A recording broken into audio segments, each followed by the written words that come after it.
All right, Mr. Johnny Walker. This is you on the right, obviously. On the left, this is video that I shot at Cog Hill last year during the BMW. This is Johnny Walker, Charlie Wee, and now he's hitting a 4-iron, and you can see it's well up in his stance. And you're hitting, I think it's a 7-iron out of that rough on number 10. So, sorry about this barking dog. You get what you pay for, right? Okay.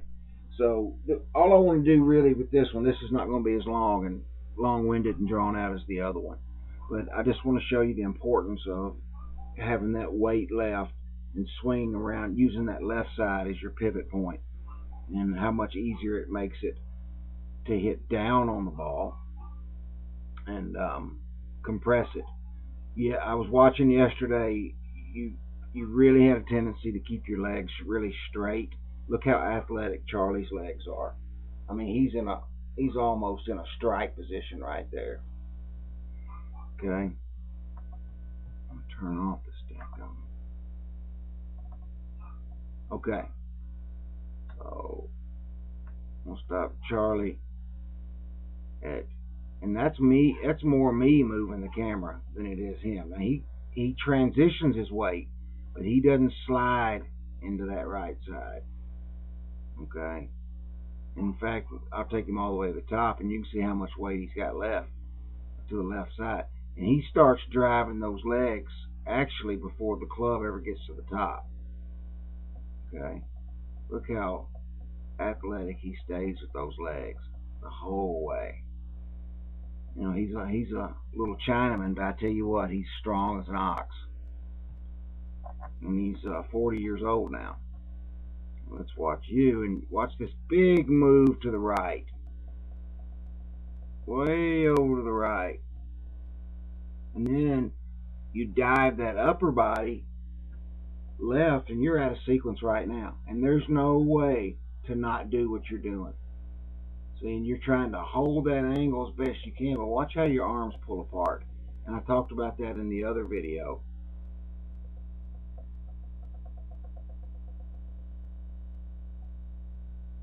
See how you get this space right there.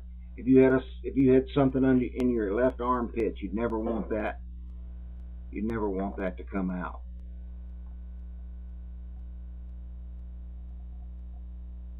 See the difference there? See how his arms are straight and extended? Okay. He's well past P8, which is P8 is when the shaft's parallel to the ground in the follow through. P2 is the other side. Okay. And look at the legs. See how straight his right leg is and how bent yours is? He's using ground pressure. He had pushed off. You want to almost feel like you're timing. You're pushing off the ground. You're as extended as you can be and yet still be on the ground at the same time you make contact. Right there. He feels like he's about to leave the ground right there. He's pushed those hips upward. They kind of tuck under, and they feel like they're going to right field. That's just a feel. Head stays behind the ball. He's pushing with those hips and extending.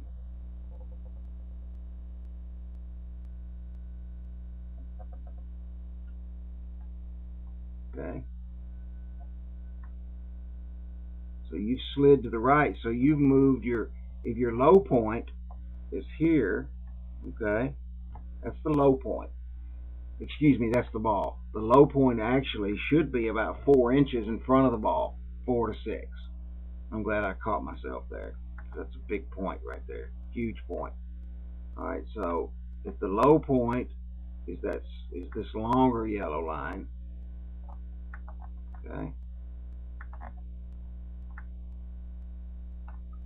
All right, then I'm going to put a line on your head right right there. That's about right where the ball is. Okay, I'm going to put another one. Try to line it up even. So there's your low point.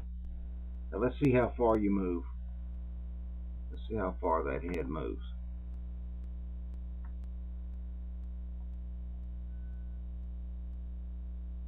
Look how far you've got to go to get back to it. Boy, and the head gets there. I mean, you're in prime real estate there to reverse pivot. But you're so athletic, you save it. See how your head dove past it? Look how far your head got past low point. Like, you can't do anything but flip from there.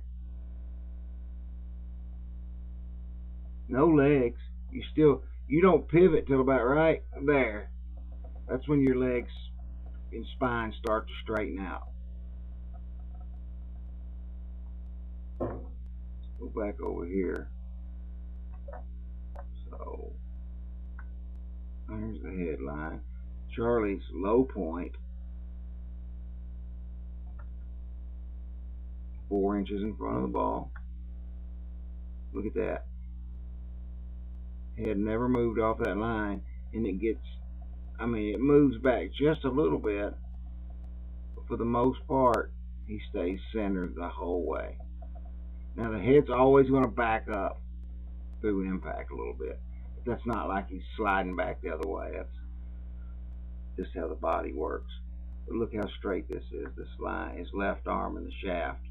See how straight they are at impact? The angle on his right wrist, you can't tell it from this angle, but he maintains that to about right there. I think you can still see it a little bit.